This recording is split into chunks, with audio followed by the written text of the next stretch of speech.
வெற்றி வாழ்வு திருச்சபையினுடைய காலை ஆராதனைக்கு வந்திருக்கிற உங்கள் யாவரையும் நம்முடைய ஆண்டவரும் இரட்சகருமாகிய இயேசு கிறிஸ்துவின் நாமத்தினாலே வாழ்த்தி வரவேற்கிறேன். இந்த ஆராதனைக்கு ஆரம்பமாக நம் கண்களை மூடி தலைகளை தாழ்த்தி ஜெபிப்போம். எங்கள் அன்பின் பிதாவே, உம்முடைய குமாரனாகிய இயேசு கிறிஸ்துவின் நாமத்திலே உம்மண்டை நாங்கள் வருகிறோம். இந்த அற்புதமான மன மகிழ்ச்சியின் நாளுக்காக உமக்கு நன்றி செலுத்துகிறோம். எங்கள் தேவாதி தேவன், கர்த்தாதி கர்த்தர், நீர் நல்லவரும் நன்மை செய்கிறவருமாய் இருக்கிறீர். அதற்காக உமக்கு நன்றி செலுத்துகிறோம். எங்கள் மத்தியில் இருக்கிற உம்முடைய பிரசன்னத்திற்காக உமக்கு நன்றி செலுத்துகிறோம். ஆண்டவரே, உம்மை ஸ்தோத்தரிக்கிறோம். ஆண்டவரே, உம்முடைய மகா பெரிய பேரன்புக்காக உமக்கு நன்றி செலுத்துகிறோம். ஆண்டவரே, உம்முடைய குமாரனாகிய இயேசு கிறிஸ்துவுக்காக உமக்கு நன்றி செலுத்துகிறோம். பரிசுத்த ஆவியானுடைய பிரசன்னம் எங்கள் மத்தியில் இருக்கிறதற்காக உமக்கு நன்றி செலுத்துகிறோம்.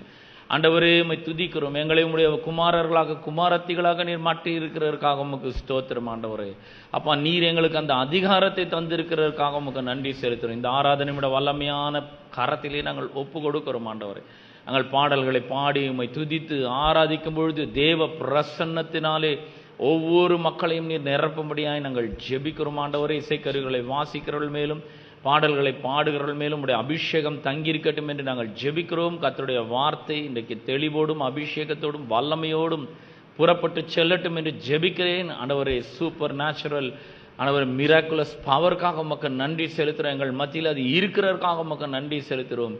ஆண்டவரே, சூப்பர் நேச்சுரல் ஹீலிங்கை டிக்ளேர் பண்ணுகிறேன். சூப்பர் நேச்சுரல் பவரை டிக்ளேர் பண்ணுகிறேன். ஆண்டவரே, தொடர்ந்து மக்களை நீர் ஆசீர்வதிப்பீராக. துதி கனம் மகிமை எல்லாவற்றும் ஒருவருக்கே நாங்கள் செலுத்துகிறோம். இயேசுவின் நாமத்தில் ஜெபிக்கிறோம் பிதாவே, ஆமென். ஆமென்.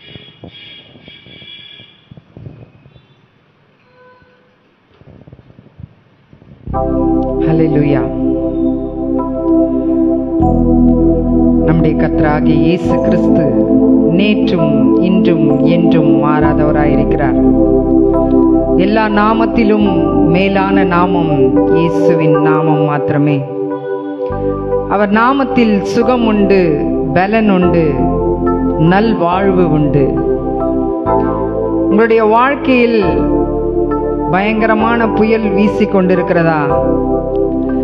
அல்லது கொடிய அலைகளின் மத்தியில் மாட்டி சிக்கி தவிப்பது போல் பிரச்சனைகளிலே அகப்பட்டு தவித்துக் கொண்டிருக்கிறீர்களா? நம்முடைய இயேசுவின் காக்கின்ற கரங்கள் கொண்டு அந்த புயலின் மத்தியில் இருந்து, அந்த அலைகளின் மத்தியில் இருந்து நம்மை தூக்கி எடுத்து தன்னுடைய மார்போடு சேர்த்து அணைத்துக் கொள்வார். ஆமென். ஹல்லேலூயா. அதற்கு நாம் செய்ய வேண்டிய காரியம் ஒன்றே ஒன்றுதான். நாம் அவரை துதிக்க வேண்டும். யோர்தான் நதி வெள்ளம் போல வந்து சூழ்ந்து கொண்டது போல உங்களுடைய வாழ்க்கையிலே அப்படிப்பட்ட சோதனைகள் போன்ற வெள்ளத்திலே நீங்கள் மூழ்கி போகாதபடிக்கு அவருடைய அன்பு நம்மை பாதுகாக்கிறதா இருக்கிறது. நாம் என்ன செய்ய வேண்டும்? ஒரே ஒரு காரியம் செய்ய வேண்டும். நாம் அவரை போற்றி துதிக்க வேண்டும். ஆமென். ஒரு தாய் தன் குழந்தையை ஒருபோதும் மறப்பதே இல்லை. ஒருவேளை அந்த தாய் மறந்து போனாலும் நான் உன்னை மறப்பதில்லை என்று சொல்லி வாக்கு கொடுத்த தேவன். ஹல்லேலூயா. வாக்கு கொடுத்தவர் வாக்கு மாறாதவராய் இருக்கிறார். இதற்கு நாம் என்ன செய்ய வேண்டும்? இந்த பூமி முழுவதும் நாம் சாட்சிகளாய் ஜீவித்து நம்மை நாமே நம்முடைய தேவனுக்கு ஒப்பு கொடுத்து அவரை போற்றி துதித்து வாழ வேண்டும். சேர்ந்து இந்த பாடலை பாடுவோம். போற்றி துதிப்போம் என் தேவனை புதிய இதயமுடனே என்ற பாடல். கரங்களை தட்டி நாம் உற்சாகமாய் பாடுவோம்.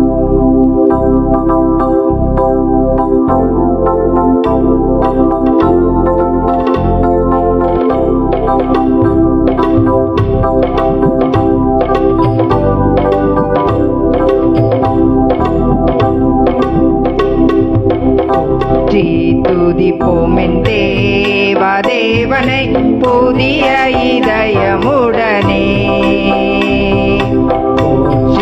துதிப்போம் என் தேவனை புதிய இதயமுடனே.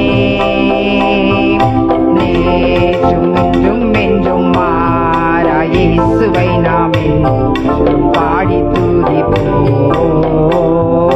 நேற்றும் இன்றும் என்றும் மாறா இயேசு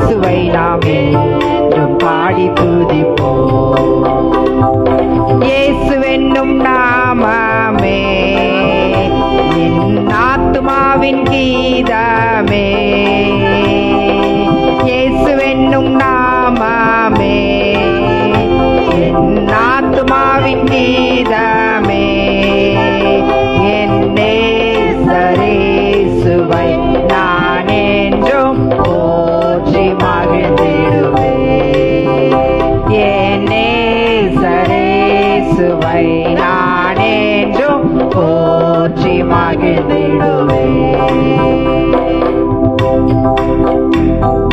கோர பயங்கரமான புயலில் கொடிய அலையின் மத்தியில்,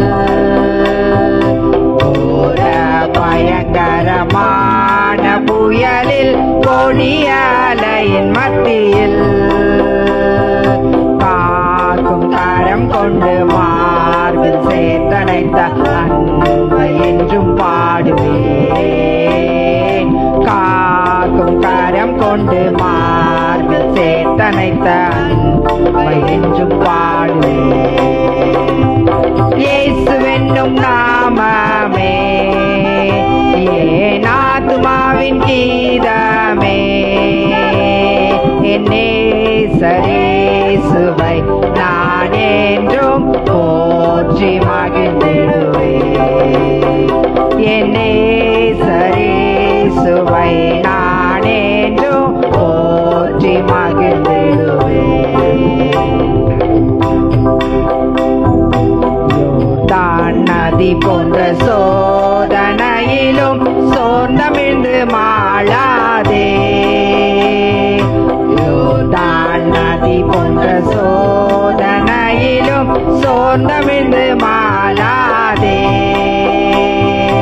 ஆர்வின் ஜெயதோனியோரை பாதுகாத்த அன்பை என்றும் பாடுவேன்.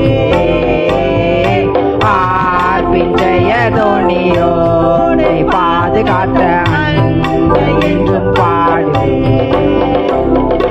இயேசுவென்னும் நாமமே என் ஆத்துமாவின் கீதமே,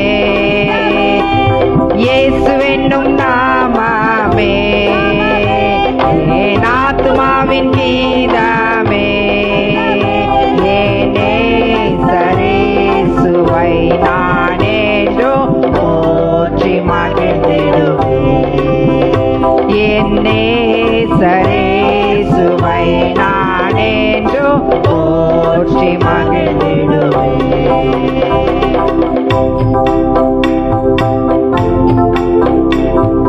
தாய் தன் பாலகனையே மறப்பினும் நான் மறவேன் என்று சொன்னதால், தாய் தன் பாலகனையே மறப்பினும் நான் மறவேன் என்று சொன்னதால், தாழ்த்தி என்னை அவர் கையில் தங்கு ஜீவ பாறை என்றும் ஓடுவேன். தாழ்த்தி என்னை அவர் கையில் தங்கு ஜீவ பாறை என்றும் ஓடுவேன். இயேசுவென்னும் நாமமே என் ஆத்துமாவின் கீதமே, என் நேசரேசுவை நான் என்றும் போற்றி மகிழ்ந்திடுவேன். என் நேசரேசுவை நான் என்றும் போற்றி மகிழ்ந்திடுவேன்.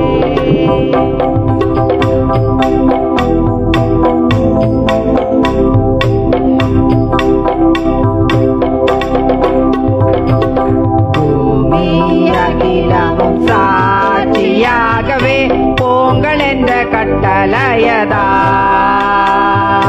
பூமி அகிலமும் சாட்சியாகவே போங்கள் என்ற கட்டளையதால், ஆவி ஆத்துமாவும் தேகம் யாவும் இன்று ஈடு தொண்டு செய்வேன். ஆவி ஆத்துமாவும் தேகம் யாவும் இன்று ஈடு தொண்டு செய்வேன். இயேசுவென்னும் நாமமே என் ஆத்துமாவின் கீதமே, என் நேசரேசுவை நான் என்றும் போற்றி மகிழ்ந்திடுவேன். என் நேசரேசுவை நான் என்றும் போற்றி மகிழ்ந்திடுவேன். இயேசுவென்னும் நாமமே என் ஆத்துமாவின் கீதமே, என் நேசரேசுவை நான்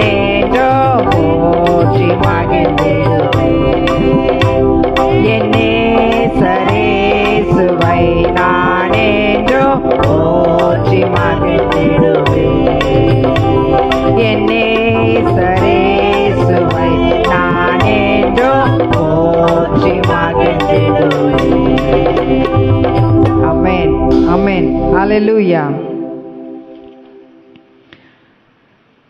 நாம் இந்த ஆலயத்திலே கூடியிருப்பதே கர்த்தருக்கு மகிமையை செலுத்த.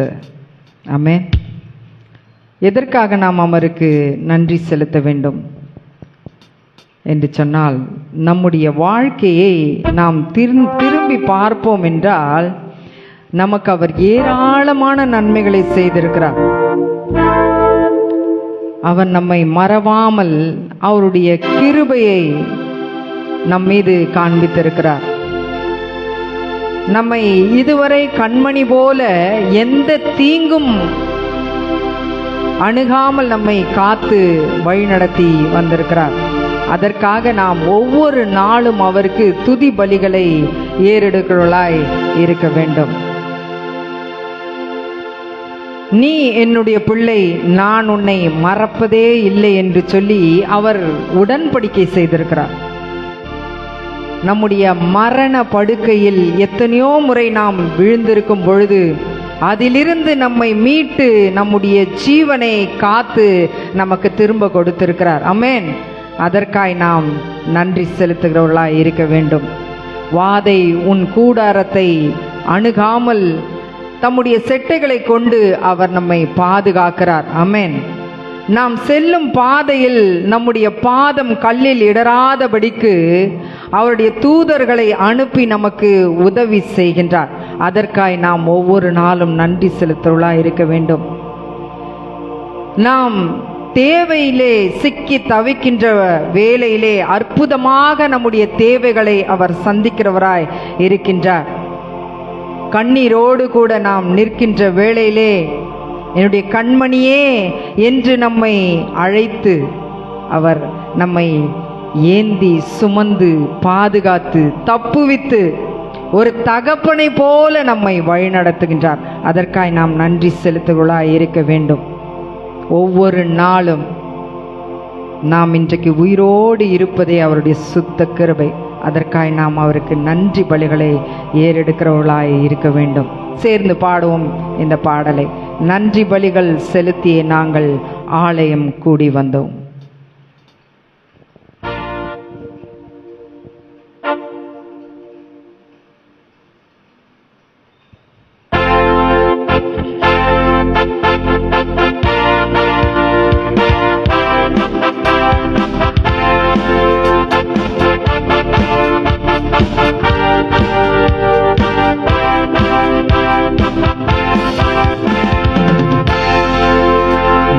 பலிகள் செலுத்தியே நாங்கள் ஆலயம் கூடி வந்தோம்.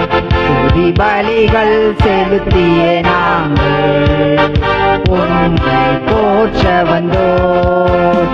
நன்றி பலிகள் செலுத்தியே நாங்கள் ஆலயம் கூடி வந்தோம்.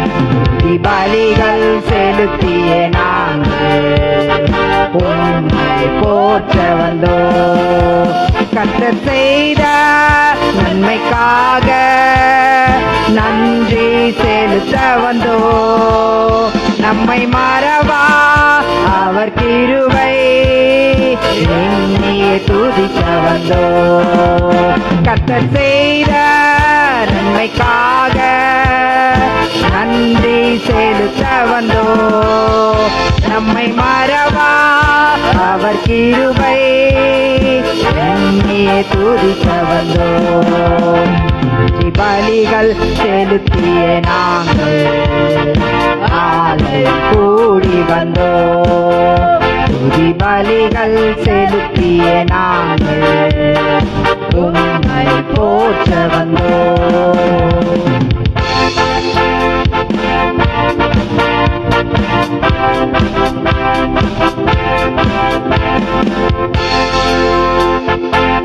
உடன்படிக்கை எனக்கு தந்து உந்தனின் பிள்ளைய தெரிந்தெடுத்தி மரணத்தின் விளிம்பில் நின்ற என்னை ஜீவனின் பாதையில் திருப்பி விட்டு உடன்படிக்கை எனக்கு தந்து உந்தனின் பிள்ளையாய் தெரிந்தெடுத்து மரணத்தின் விளிம்பில் நின்ற என்னை ஜீவனின் பாதையில் திருப்பி விட்டு கர்த்தர் செய்த நன்மைக்காக நன்றி செலுத்த வந்தோ நம்மை மறவா அவர் கிருபை என்னையே துதிக்க வந்தோ கர்த்தர் செய்த நன்மைக்காக நன்றி செலுத்த வந்தோ நம்மை மறவா அவர் கிருபை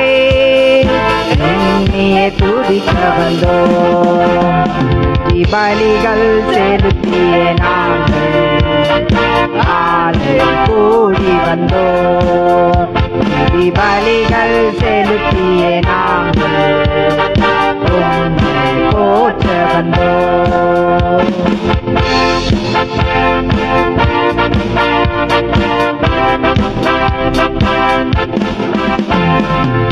வாதைகள் என்னை சூழ்ந்த போது செட்டைகளாலே என்னை மறைப்பி வாதைகள் எல்லாம் காக்கும்படி தூதர்கள் அனுப்பி உதவி செய்தி வாதைகள் என்னை சூழ்ந்த போது செட்டைகளாலே என்னை மறைப்பி வாதைகள் எல்லாம் காக்கும்படி தூதர்கள் அனுப்பி உதவி செய்தி கர்த்தர் செய்த நன்மைக்காக நன்றி செலுத்த வந்தோ நம்மை மறவா அவர் கிருபை என்னையே துதிக்க வந்தோ கர்த்தர் செய்த நன்மைக்காக நன்றி செலுத்த வந்தோ நம்மை மறவா அவர் கிருபை என்னையே துதிக்க வந்தோ பலிகள் செலுத்திய நாங்கள் ஆலயம் கூடி வந்தோ பலிகள் செலுத்திய நாங்கள் உம்மை போற்ற வந்தோ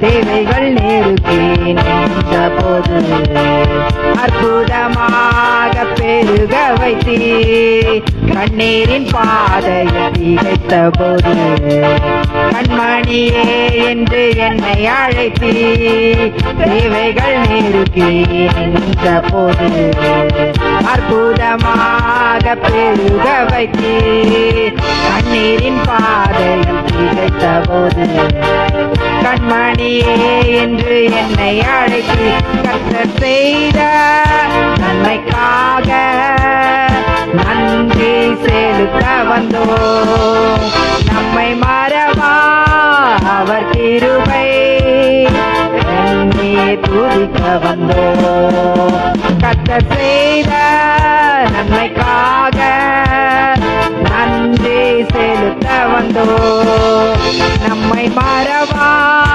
அவர் கிருபை என்னையே துதிக்க வந்தோ பலிகள் செலுத்திய நாங்கள் ஆலயம் கூடி வந்தோ பலிகள் செலுத்திய நாங்கள் உம்மை போற்ற வந்தோ பலிகள் செலுத்திய நாங்கள் ஆலயம் கூடி வந்தோ பலிகள் செலுத்திய நாங்கள் உம்மை போற்ற வந்தோ கர்த்தர் செய்த நன்மைக்காக நன்றி செலுத்த வந்தோ நம்மை மறவா அவர் கிருபை என்னையே துதிக்க வந்தோ கர்த்தர் செய்த நன்மைக்காக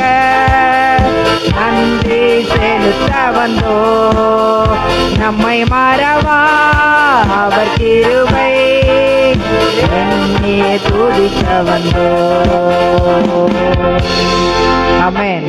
ஹல்லேலூயா. கரங்களை தட்டி நம் தேவனுக்கு மகிமை செலுத்துவோம். நம் அனைவரும் எழுந்து நின்று தேவனை ஆராதிப்போம். அவர் நாமம் சொல்லும் பொழுது, இயேசு என்ற அவருடைய நாமத்தை நாம் சொல்லும் பொழுது நம்முடைய இதயமெல்லாம் மகிழ்கிறது. அவருடைய அன்பை நாம் தினமும் எண்ணி பாட வேண்டும். தினமும் நாம் அவரை தரிசிக்க வேண்டும். அவருடைய பாதத்தில் எப்பொழுதும் அமர்ந்திருக்க வேண்டும். அவருடைய சித்தம் என்பதை நாம் அறிந்து கொள்ள வேண்டும். நாம் பேசும் வார்த்தைகள் எல்லாம், நம்முடைய எண்ணங்கள் எல்லாம் இயேசுவுக்கு பிரியமானவைகளா என்று நாம் சிந்திக்க வேண்டும். அவரை போல நாம் மாற வேண்டும். மாற முயற்சியாவது செய்ய வேண்டும். அவர் அன்பு என்றென்றும் மாறாதது. அவர் நம்முடைய மனவாளனாய் இருக்கிறார். அவரை நம்முடைய முழு இருதயத்தோடு கூட நேசித்து இந்த பாடலை நாம் பாடுவோம்.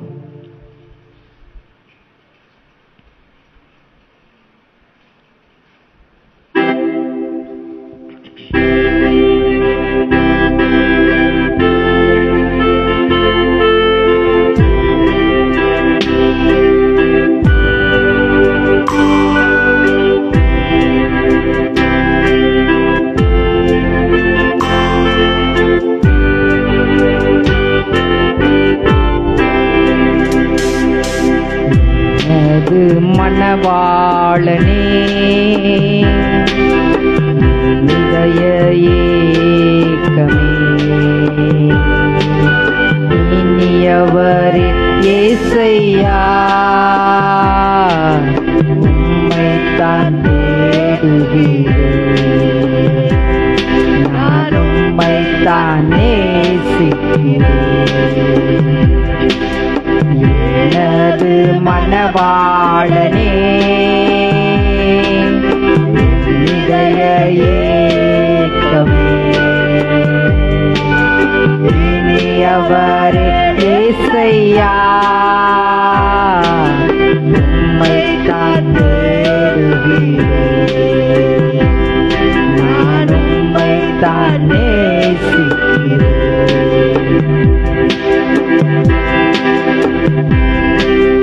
உம் நாமம் சொல்ல சொல்ல என் உள்ளமெல்லாம் துள்ளுதையா. உம் நாமம் சொல்ல சொல்ல என் உள்ளமெல்லாம் துள்ளுதையா. உம் அன்பை பாட பாட உம் அன்பை பாட பாட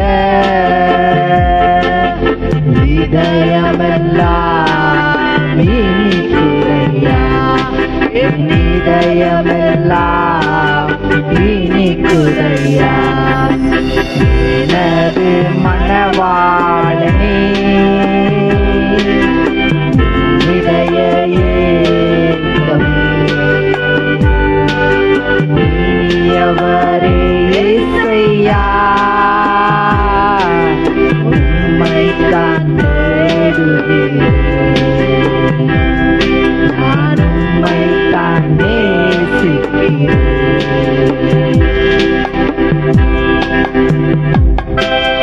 உம்முகம் பார்க்கணுமே,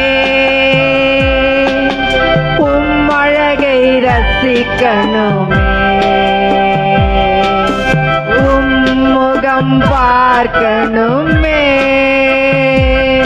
நான் உம் அழகை ரசிக்கணுமே. உம் பாதம் அமரணுமே, உம் பாதம் அமரணுமே. உம் சித்தம் செய்யணுமே, நானும் சித்தம் அறியணும். எனது மணவாளனே இதய ஏக்கமே இனிய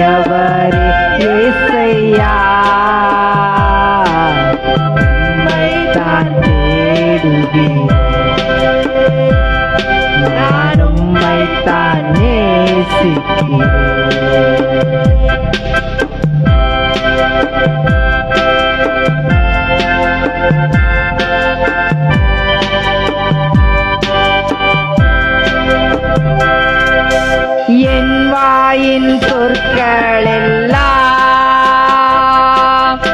ஏற்றனவா இருப்பதாக. என் வாயின் சொற்களெல்லாம் ஏற்றனவா இருப்பதாக. என் இதய எண்ணமெல்லாம் என் இதய எண்ணமெல்லாம் உகந்தனவா இருப்பதாக. உமக்கு உகந்தனவா இருப்பதாக. எனது மணவாளனே இதய ஏக்கமே இனியவரே இயேசையா உம்மைத்தான் தேடுகிறேன். நான் உம்மைத்தான் நேசிக்கிறேன். எனது மணவாளனே இதய ஏக்கமே இனியவரே இயேசையா உம்மைத்தான் தேடுகிறேன். நான் உம்மைத்தான் நேசிக்கிறேன். நான் உம்மைத்தான் நேசிக்கிறேன்.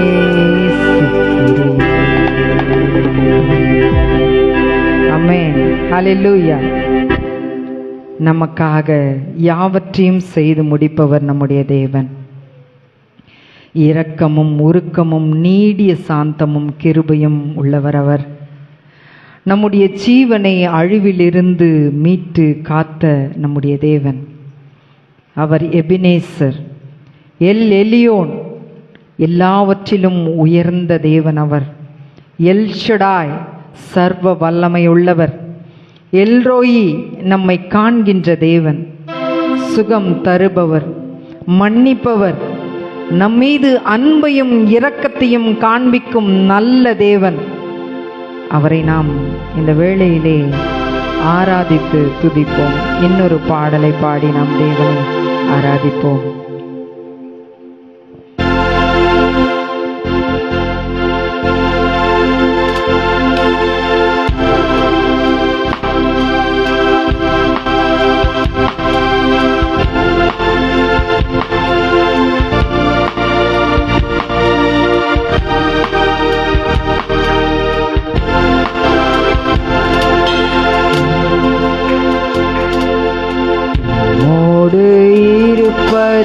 இருப்பதுதான் உள்ளத்தின் வாஞ்சையா, உம் சித்தம் செய்வதுதான் இதயத்தின் ஏக்கமையா. உம்மோடு இருப்பதுதான் உள்ளத்தின் வாஞ்சையா, உம் சித்தம் செய்வதுதான் இதயத்தின் ஏக்கமையா. இயேசையா உம்மைத்தானே என் முன்னே நிறுத்தியுள்ளே. இயேசையா உம்மைத்தானே என் முன்னே நிறுத்தியுள்ளே. எனக்காக யாவையும் செய்பவரே, செய்து முடிப்பவரே. எனக்காக யாவையும் செய்பவரே, செய்து முடிப்பவரே. என் பாரங்கள் என் சுமைகள் என் பாரங்கள் என் சுமைகள் உம் பாதத்தில் இறக்கி வைத்தே உம் பாதத்தில் இறக்கி வைத்தே. சொல்லுவோமா? ஏசையா உம்மைத்தானே என் முன்னே நிறுத்தியுள்ளே. ஏசையா உம்மைத்தானே என் முன்னே நிறுத்தியுள்ளே. என்னோடு இருப்பதுதான் உள்ளத்தின் வாஞ்சையா. உம் சித்தம் செய்வதுதான் இதயத்தின் ஏக்கமையா. என்னோடு இருப்பதுதான் உள்ளத்தின் வாஞ்சையா. உம் சித்தம் செய்வதுதான் இதயத்தின் ஏக்கமையா.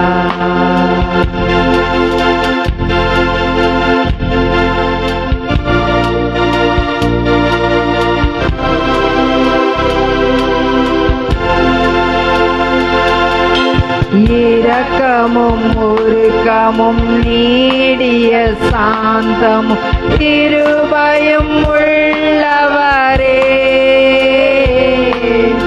இரக்கமும் உருக்கமும் நீடிய சாந்தமும் கிருபையும் உள்ளவரே.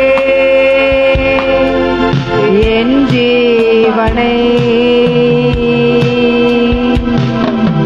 அழிவில் நின்று என் ஜீவனை அழிவில் நின்று மீட்டவரே. என் மேய்ப்பரே மீட்டவரே என் மேய்ப்பரே. ஏசையா ஏசையா உம்மைத்தானே என் முன்னே நிறுத்தியுள்ளே. ஏசையா உம்மைத்தானே என் முன்னே நிறுத்தியுள்ளே. மோடு இருப்பதுதான் உள்ளத்தின் வாஞ்சையா. உம் சித்தம் செய்வதுதான் இதயத்தின் ஏக்கமையா.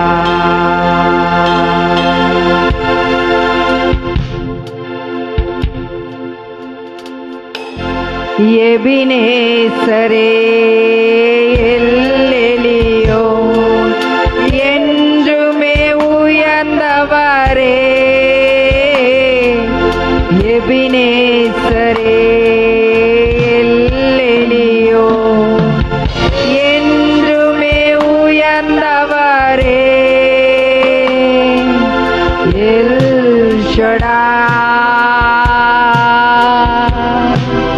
வல்லவரே. எல் ஷடாய் சர்வ வல்லவரே.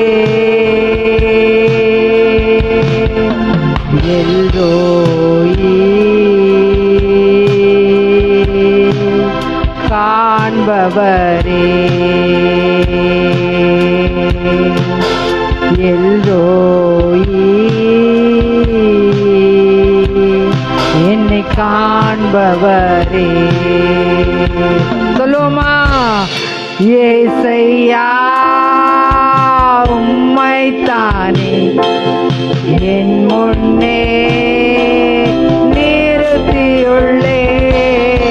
ஏசையா உம்மைத்தானே என் முன்னே நிறுத்தியுள்ளே. மோடு இருப்பதுதான் உள்ளத்தின் வாஞ்சையா, உம் சித்தம் செய்வதுதான் இதயத்தின் ஏக்கமையா. மன்னிப்பதில் வல்லல் நீரே, சுகம் தரும் தெய்வம் நீரே. மன்னிப்பதில் வல்லல் நீரே, சுகம் தரும் தெய்வம் நீரே. அன்பையும் இரக்கத்தையும் அன்பையும் இரக்கத்தையும் மணிமுடியா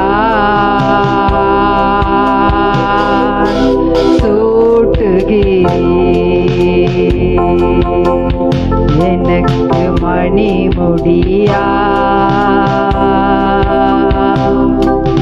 சூட்டுகிறே. எல்லோரும் கைகளை உயர்த்தி ஏசையா உம்மைத்தானே என் முன்னே நிறுத்தியுள்ளே. ஏசையா உம்மைத்தானே என் முன்னே நிறுத்தியுள்ளே. ஏசையா உம்மைத்தானே என் முன்னே நிறுத்தியுள்ளே. ஏசையா உம்மைத்தானே என் முன்னே நிறுத்தியுள்ளே. மோடு இருப்பதுதான் உள்ளத்தின் வாஞ்சையா, உம் சித்தம் செய்வதுதான் இதயத்தின் ஏக்கமையா.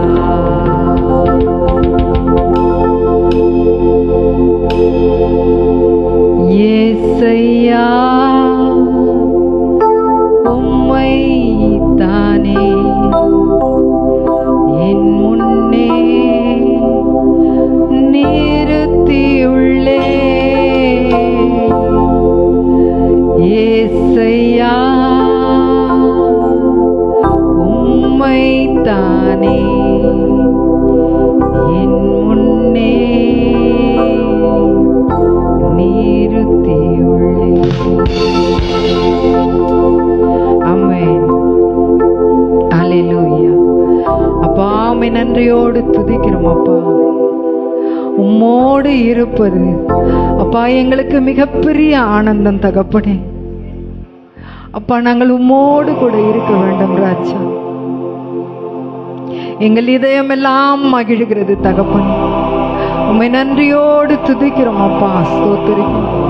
இரக்கத்தில் ஐஸ்வர்யம் உள்ள தேவன் நீர். எபினேசர், எப்பொழுதும் எங்களுக்கு உதவி செய்கிற தேவன் நீர். எல்ரோயி, எங்களை காண்கிற தேவன் ஆண்டவரே. எல் ஷடாய், சர்வ வல்லமை உள்ள தேவன் நீர். அப்பா நீர் எங்களோடு இருப்பது அப்பா எங்களுக்கு உண்மையாகவே மிகப்பெரிய சந்தோஷம் தகப்பனே. நீர் எங்களுக்குள்ளாய் வாசம் பண்ணி கொண்டிருக்கிறீர் பா.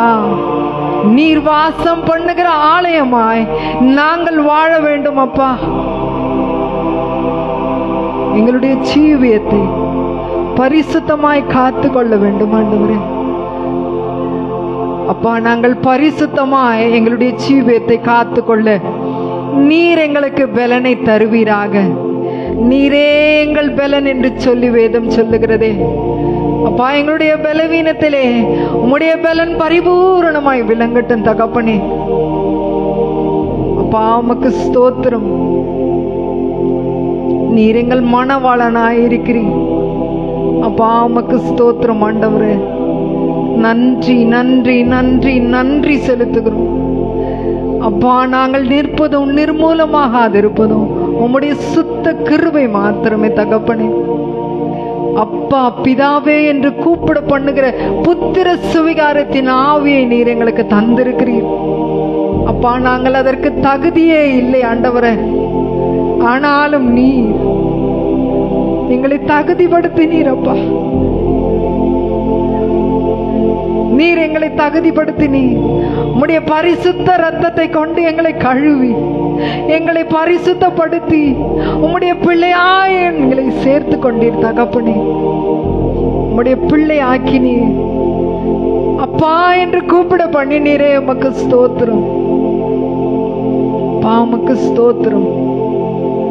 எங்களுடைய பிரச்சனைகளின் மத்தியிலே, எங்களுடைய வேதனைகளின் மத்தியிலே, எங்களுடைய கண்ணீரின் மத்தியிலே உம்முடைய அன்புள்ள கரத்தை நீட்டி அப்பா நீர் எங்களை தூக்கி அப்பா உம்முடைய தோளிலே சுமந்து எங்களை ஆண்டவரே பாதுகாக்கிறீரே. உமக்கு நன்றி தகப்பனே.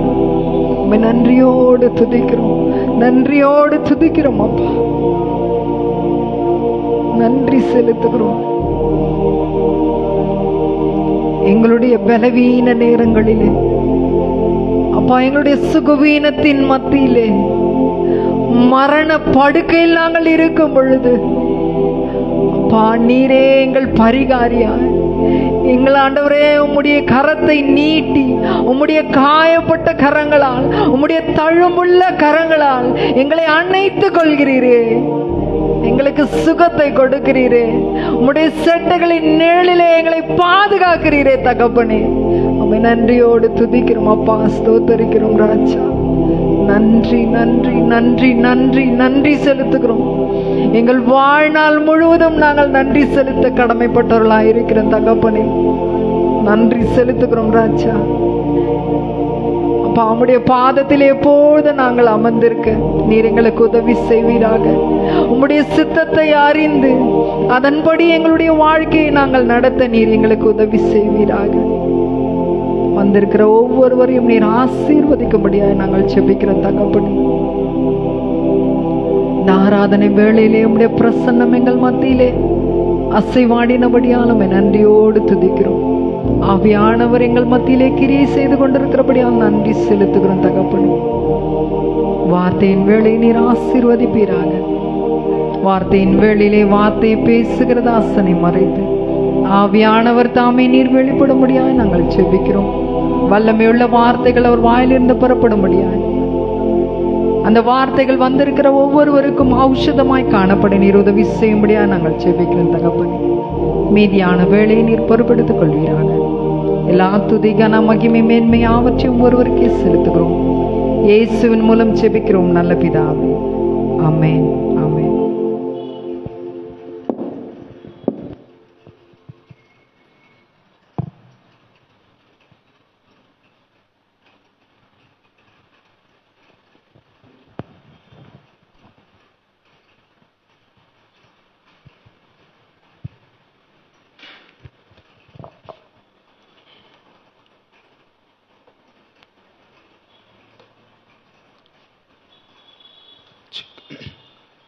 பிரியமானால் நாம் தேவனுடைய ராஜ்யத்தில் தசம பாகத்தையும் காணிக்கையும் விதைக்கும்படி வந்திருக்கிறோம்.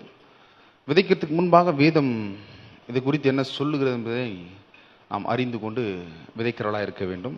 2 கொரிந்தியர் 9ஆம் அதிகாரம் 2 கொரிந்தியர் 9:7 அவனவன் விசனமாயும் அல்ல கட்டாயமாயும் அல்ல தன் மனதில் நியமித்தபடியே கொடுக்க கடவன்.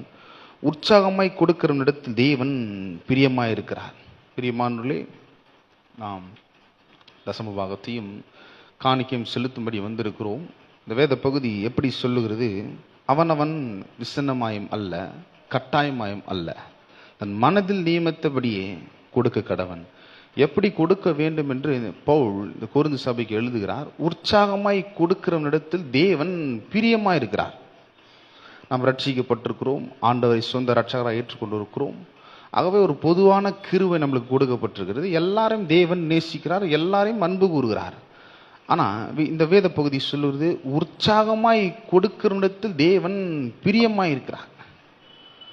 அப்போ நம்ம எப்படி கொடுக்கணும்னா, அப்படியே கொடுத்து தான் ஆகணும். இந்த கட்டாயத்தின் பேரில் பாருங்கள், இந்த விசனம் கட்டாயம் இருந்தால் உற்சாகமாய் கொடுக்க முடியாது. அப்போ உற்சாகமாய் கொடுக்கும் பொழுது விசனம் இருக்காது, கட்டாயம் இருக்காது. இந்த வேத பகுதி அப்படி தான் சொல்லுவது.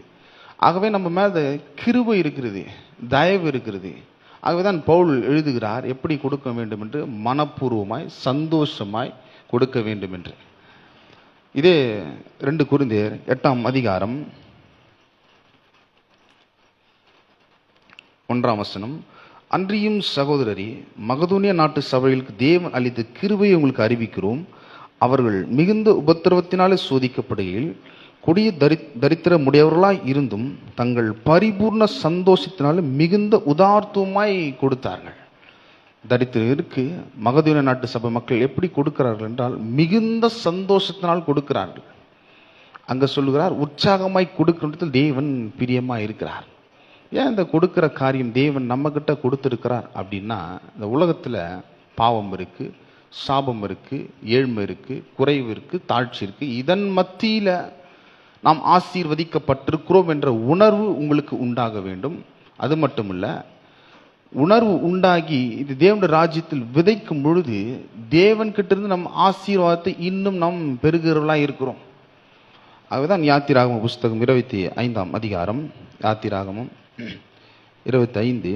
இங்க பாருங்க, கர்த்தர் இங்க எப்படி காணிக்கை கொண்டு வர வேண்டும் என்று மோசேக்கு கட்டளையிடுகிறார். யாத்திராகமம் 25 2ஆம் வசனம், இஸ்ரவேல் புத்திரனுக்கு காணிக்கை கொண்டு வரும்படி அவர்களுக்கு சொல்லு, மனப்பூர்வமாய் உற்சாகத்துடன் கொடுப்பவன் எவனோ அவனிடத்தில் எனக்கு காணிக்கையை வாங்குவீர்களாக. நம்ம தேவன் ரொம்ப டீசெண்டான தேவன், அடிச்சு புடுங்குறவர் இல்லை, கட்டாயமாக தான் கொடுக்கணும் அப்படின்னு சொல்லலை. எப்படி சொல்றாருன்னா, மனப்பூர்வமாய் உற்சாகத்துடன் கொடுப்பவன் எவனோ அவனிடத்தில் காணிக்கையை வாங்குவீர்களாக.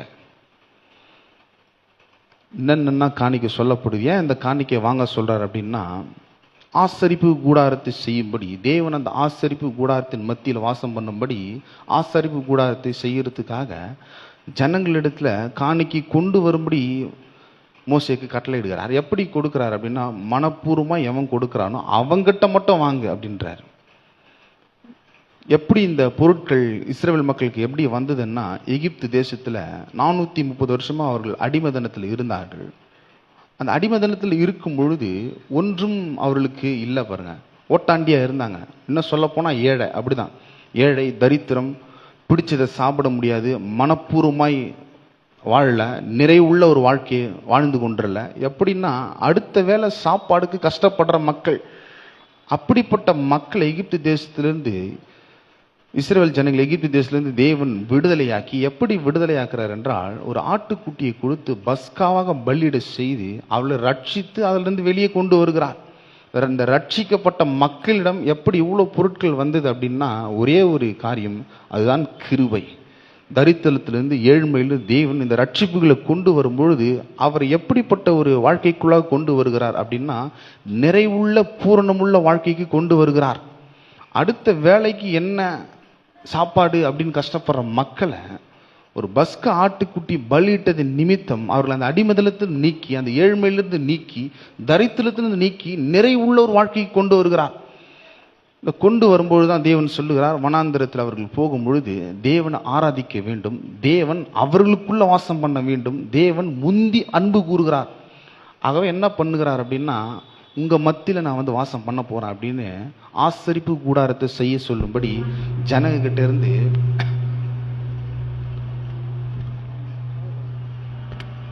மக்கள் கிட்ட இருந்து காணிக்கை வாங்க சொல்றாரு. அந்த ஆசரிப்பு கூடாரத்தை செய்யும்படி பொன், வெள்ளி, வெண்கலம், ரத்தின கற்கள், மரங்கள் இப்படியெல்லாம் செய்ய சொல்லும்படி காணிக்கையை ஜனங்களிடத்தில் வாங்குகிறார்கள். அப்பொழுது இங்க என்ன நடக்குது அப்படின்னா, தேவன் மனப்பூர்வமாய் காணிக்கை கொடுக்கிற இடத்தில் வாங்க சொல்றாரு இல்லையா? காணிக்கை கொடுத்தவர்கள் எப்படிப்பட்ட ஒரு மனப்பான்மையோடு, எப்படி ஒரு உற்சாகத்தோடு கொடுக்கிறார்கள் பாருங்க. அங்க தேவன் யாத்திராகமும் 25ஆம் அதிகாரத்தில் சொன்னாரு. எப்படி கொடுக்குறாங்க பாருங்க. யாத்திராகமும் 35:21, பின்பு எவர்களே அவர்கள் இருதயம் எழுப்பி எவர்களே அவர்கள் ஆவி உற்சாகப்படுத்தினதோ அவர்கள் எல்லாரும் ஆசரிப்பு கூடாரத்தின் வேலைக்கும் அதன் சகல ஊழியத்துக்கும் பரிசுத்த வஸ்திரங்களுக்கும் ஏற்றவில்லை கர்த்தருக்கு காணிக்கையாக கொண்டு வந்தார்கள். பாருங்க, அவர்கள் இருதயம் எழும்புகிறது, அவர்கள் ஆவி உற்சாகப்படுத்துகிறது. அப்ப நம்ம கொடுக்கும் பொழுது நம்முடைய இருதயம் எப்படிப்பட்டதா இருக்கிறது என்பதை நாம் நன்கு அறிந்து கொள்ள வேண்டும். நம்முடைய இருதயம் உற்சாகமா இருக்குதா? நம்முடைய ஆவி சந்தோஷமாய் மிகுந்த ஆனந்த சந்தோஷத்தினால் தேவனுடைய ராஜ்யத்தில் விதைக்கும்படி செய்கிறதா? இதெல்லாம் ரொம்ப முக்கியம். பாருங்க, கொடுக்கும் பொழுது கட்டாயத்தின் பேரில் இல்லை. எல்லாம் கொடுக்குறாங்க, கொடுக்கணும். சரி, சபைக்கு போகிறோம், சரி எல்லாரும் போடுவாங்க அப்படின்னு ஏதாவது ஒன்று அந்த மனப்பான்மையில் கொடுக்கக்கூடாது. அந்த மனப்பான்மை எதை காண்பிக்குது அப்படின்னா, தரித்திர புத்தி, தரித்திர எண்ணத்தை காண்பிக்கிறது. ஏன்னா நீங்கள் ஆசீர்வதிக்கப்பட்டிருக்கிறீர்கள். நீங்கள் ஆண்டவரை சொந்த இரட்சகராக ஏற்றுக்கொண்டிருக்கிறீர்கள். இந்த இயேசுவை தங்களுடைய வாழ்க்கையில் நீங்கள் உள்ளத்துக்குள்ள கொண்டு வந்திருக்கிறீர்கள். இந்த இயேசுவை கொண்டுதான் நீங்கள் வாழ்ந்து கொண்டிருக்கிற, நீங்கள் பார்த்து கொண்டிருக்கிற, நீங்கள் அனுபவித்து கொண்டிருக்கிற இந்த உலகத்தை இந்த இயேசுவின் வார்த்தையாக இருக்கிறார். இந்த வார்த்தை கொண்டு இந்த உலகங்கள் உண்டாக்கப்பட்டிருக்கிறது. ஆகவே இந்த இயேசு கிறிஸ்து ஒரு பரிபூர்ணம் உள்ள விதத்தில் நம்முடைய இருதயங்களில் வாசமாக இருக்கிறார். அப்போ நீங்கள் இன்றைக்கு எப்படி இருக்கிறீர்கள்? நீங்கள் ரட்சிக்கப்பட்டிருக்கிறீர்கள். உங்களுக்கு எல்லாம் சம்பூர்ணமுடைய விதத்தில் தேவன் உங்களுடைய வாழ்க்கையை நிரப்பியிருக்கிறார். ஆகவே கொடுக்கும் பொழுது ஒரு ஆதாரம் இருக்கிறது. நம்ம சும்மா கொடுக்கல, நமக்கு முன்பாக ஒரு ஆதாரம் இருக்கிறது, நமக்கு முன்பாக ஒரு பெரிய பலன் இருக்கிறது. இது ஆவிக்குரிய ஒரு பிரமாணம். விதைப்பு அறுப்பு, நாம் விதைக்கிறோம், அறுப்பு தேவன் கொடுக்கிறவராக இருக்கிறார். ஆகவேதான் அவர்கள் கொடுக்கும் பொழுது அவருடைய இருதயம் எழும்பி எவர்களே அவர்கள் ஆவி உற்சாகப்படுத்தினதோ அவர்கள் எல்லாரும் ஆசீர்வாத கூடாரத்தின் வேலைக்கும் அதன் சகல ஊழியத்துக்கும் பரிசுத்த வஸ்திரங்களுக்கும் ஏற்றவர்களை கர்த்தருக்கு காணிக்கையாக கொண்டு வந்தார்கள். 29ஆம் வசனம், செய்யப்படும்படி கர்த்தர் மோசையை கொண்டு கற்பித்த வேலைக்குரிய யாவையும் கொண்டு வர இஸ்ரவேல் புத்திரருக்குள் தங்கள் இருதயத்தில் உற்சாகம் அடைந்த ஸ்திரீ புருஷர் யாவரும் கர்த்தருக்கு காணிக்கை மனப்பூர்வமாய் கொண்டு வந்தார்கள். இங்கேயும் பார்க்கிறோம், மனப்பூர்வமாய் கொண்டு வருகிறார்கள். இருதயத்துக்கு சம்பந்தப்பட்டது இந்த விதைப்பு அறுப்பு என்பது. ஆகவே இந்த என்ன நடக்குது அப்படின்னா, எப்படி கொண்டு வராங்க அப்படின்னா, அங்கே சொன்னார் மனப்பூர்வமாய் கொடுக்கிற இடத்தில் தேவன் காணிக்கையை வாங்க அப்படின்னு.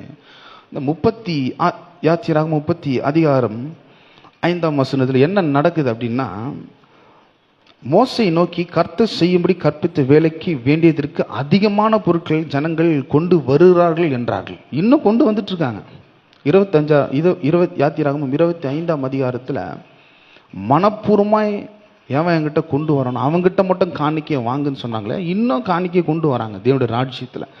அவங்க எப்படிப்பட்ட மக்களாக இருந்தாங்க அடிமை தினத்தில், அடுத்த வேலை என்ன செய்ய போகிறோம், அப்படிப்பட்ட மக்கள் தேவன் ரட்சித்து அவர்களை ஐஸ்வர்யவான்களாக்கி பணக்காரர்களாக்கி ஏராளமான வெள்ளி பொன்னோடு அவர்களை புறப்பட செய்தார். எல்லாம் ஒரு நோக்கத்திற்காக. ஏன்னா தேவனுக்காக அவர்கள் வாழ வேண்டும், தேவனுடைய நாமத்தை இந்த பூமியில மகிமைப்படுத்த வேண்டும். ஆகவேதான் அந்த ரட்சிப்பின் நிழலாட்டமே அப்படிப்பட்ட ஒரு ஐஸ்வர்யத்தை அவர்களுக்கு கொண்டு வருகிறது. அப்ப இன்றைக்கு நாம் உண்மையாகவே இந்த இயேசு கிறிஸ்து கல்வாரி சிலுவையில் பலியிடப்பட்டிருக்கிறார், ரத்தத்தை சிந்தப்பட்டிருக்கிறார், நமக்காக ஜீவனை கொடுத்திருக்கிறார். எதற்காகன்னா, நீங்கள் பொருளாதார ரீதியில் நன்றாய் இருக்க வேண்டும், செழிப்பாய் இருக்க வேண்டும், ஏராளம் தாராளம் நிரம்பி வழிகிற ஒரு வாழ்க்கை உங்களுக்கு இருக்க வேண்டும். அதற்காகவே தன்னுடைய சொந்த குமாரனை அனுப்பி தரித்திரத்திலிருந்து உங்களை நீக்கி இப்ப நம்மை கிறிஸ்துவினுடைய ஆசீர்வாதத்திற்குள்ளாக கொண்டு வந்திருக்கிறார். ஆக அந்த மனப்பான்மை, அந்த இருதயத்தின் விசுவாசத்தோடு நாம் தேவனுடைய ராஜ்யத்தில் விதைக்கிறவர்களாக இருக்க வேண்டும்.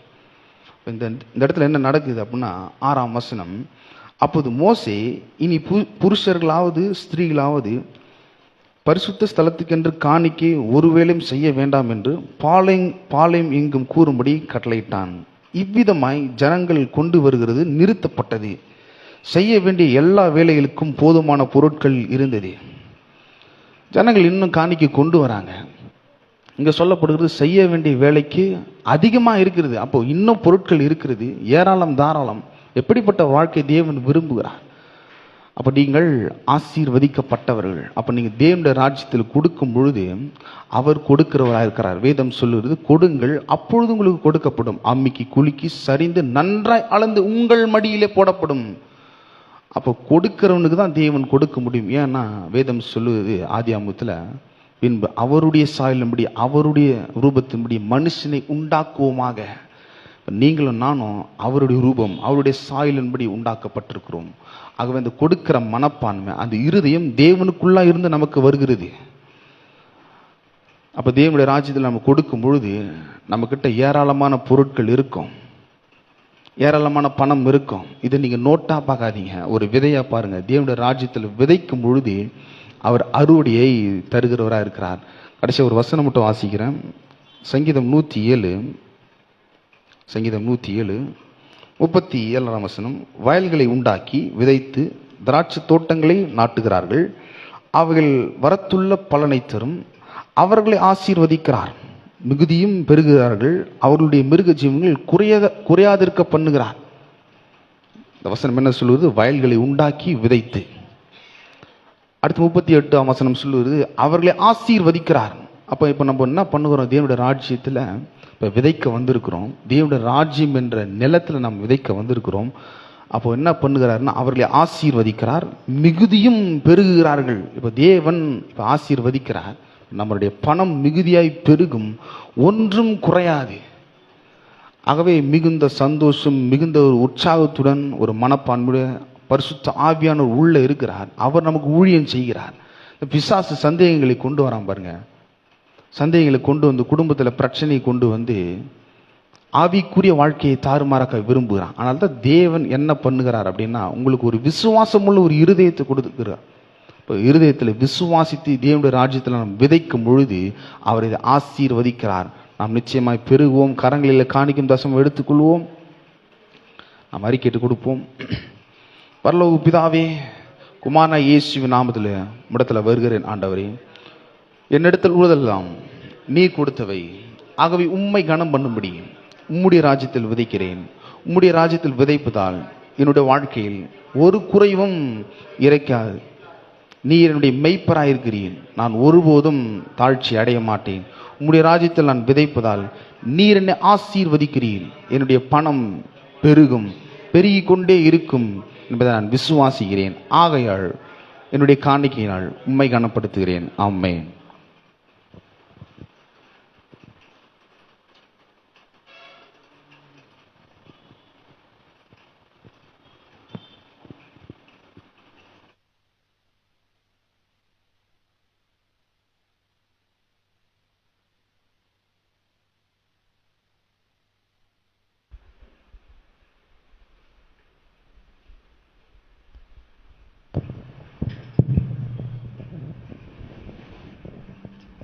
நாம் அனைவரும் எழுந்து நின்று சங்கீதம் மாறி மாறி வாசிப்போம்.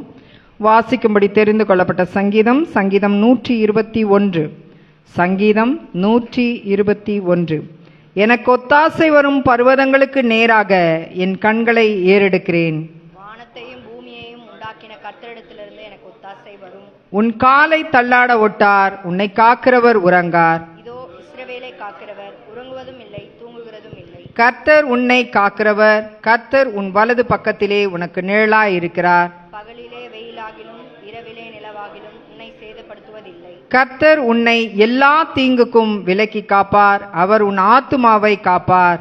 நாம் அனைவரும் சேர்ந்து வாசிப்போம். கர்த்தர் உன் போக்கையும் உன் வரத்தையும் இது முதற்கொண்டு என்றென்றைக்கும் காப்பார்.